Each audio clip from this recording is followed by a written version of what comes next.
Bonjour à tous, nous poursuivons avec la 5e Mishnah du 7e Pérec. La Mishnah nous enseigne toujours dans la définition des mots. Anoder minamita, quelqu'un qui s'est interdit de profiter minamita d'un lit. Eh bien, nous dit la Mishnah, mutar bedargash diveramir. Pour les Rabbi Meir, nous allons voir que les Chachamim ne sont pas d'accord, mais pour Rabbi Meir, il a le droit de monter sur un dargash. Qu'est-ce que c'est un dargash? Dargash, c'était un petit lit qui était posé juste devant un grand lit et qui servait de marche, qu'on pouvait monter sur ce lit pour accéder au lit qui était plus haut, qui était plus élevé. Donc un neder minamita, quelqu'un qui fait le neder de ne pas utiliser un lit, mutar bedargash, il pourrait utiliser ce petit lit qui est devant le lit, qu'on se sert de monter dessus, puisque ça ne fait pas partie de l'interdiction. Est-ce que le dargash était juste différent dans sa taille ou est-ce qu'il était aussi différent dans la manière dont il était fait? Pour certains, oui, puisque le lit c'était donc des cordes qu'on mettait sur les pans du lit, alors que le dargash c'était une toile de peau, une peau qu'on étendait, et donc même dans leur nature ils étaient différents. Pour les Chachamim, dargash bichlal mita. Dargash est aussi appelé mita et donc il a l'interdiction de monter aussi sur le dargash. Inversement, un oder mina dargash mutar ba mita. Si quelqu'un s'est interdit le dargash, nous dit la Mishnah, là il pourra utiliser la mita, le lit, parce que ça ne rentre pas dans l'interdiction de dargash. Mita, ce n'est pas un dargash. Le dargash est peut-être aussi appelé mita, mais la mita n'est jamais appelée, le lit n'est jamais appelé dargash. La Mishnah continue à noder minaïr, quelqu'un qui a fait le neder, de ne pas rentrer dans la ville. Mutar likanes litrouma shel ir, il a le droit, donc d'abord de rentrer dans le troum de la ville, c'est-à-dire que tout autour de la ville, nous rappelle le Barthénoura, il y a 2000 amot tout autour qui est le troum de Shabbat. Généralement, d'une ville, de la dernière maison de la ville, nous avons 2000 amot pour pouvoir s'éloigner de la ville Shabbat, mais pas plus. Donc à peu près 1 kilomètre, mais pas plus. Le troum de la ville n'est pas appelé la ville. Donc une fois qu'on est sorti de la ville, il n'y a plus, on n'est plus dans ce qu'on appelle la ville, même qu'on est encore dans les 2000 amot. Donc celui qui a fait le neder de ne pas rentrer dans la ville, il pourra rentrer dans le troum de la ville. Mais asur likanes li ibura. Il ne pourra pas rentrer dans le hibour. Le hibour de la ville, c'est quoi? Hibour, c'est un peu comme le langage d'un bar, c'est-à-dire d'une femme enceinte.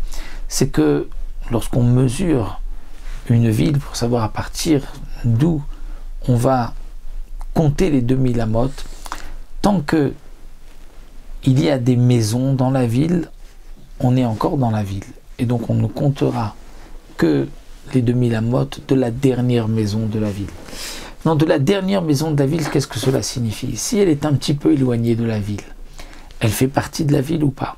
Alors nous avons une mesure qui est rapportée aussi dans Hérouvim, que le Barthénoura nous rapporte ici, c'est que s'il y a une maison qui est dans les 70 amot, donc à peu près 35 mètres, et un petit peu 70 amot Vishiraï, eh bien cette maison, même si elle est éloignée du reste de la ville, mais elle est encore dans les 30-35 mètres de la ville, elle fait partie de la ville.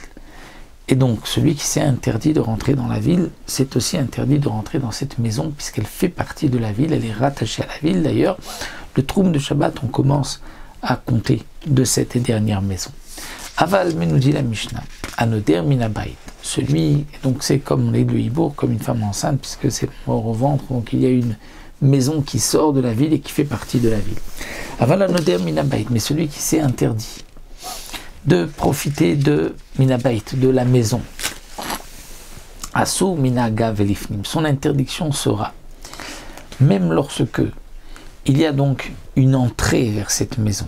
L'entrée parfois est aussi large, bon, je peux dire profonde, puisque la largeur, on appelle la largeur de la porte, mais elle est profonde en fonction de l'épaisseur, elle est épaisse en fonction de l'épaisseur des murs.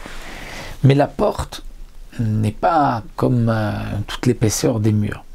Eh bien, la maison ne commence que, nous dit ici la Mishnah, que mina agav velifnim, c'est-à-dire de l'endroit où la porte est fermée, de l'endroit où la porte frappe sur le poteau, sur le linteau, et c'est à partir de cet endroit-là qu'on considère que c'est la maison. Avant donc la porte, même si on est dans l'épaisseur de l'entrée, ça ne fait pas partie de la maison.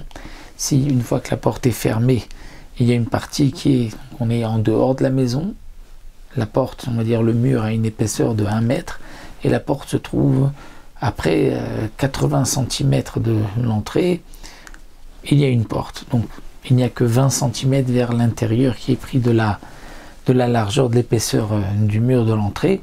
Donc on pourra rentrer dans cette maison jusqu'à l'endroit où se ferme la porte. Donc on pourra pénétrer dans l'entrée de la maison, 80 cm, puisque la porte se ferme qu'au bout de 80 cm. Donc voici pour la 5e Mishnah.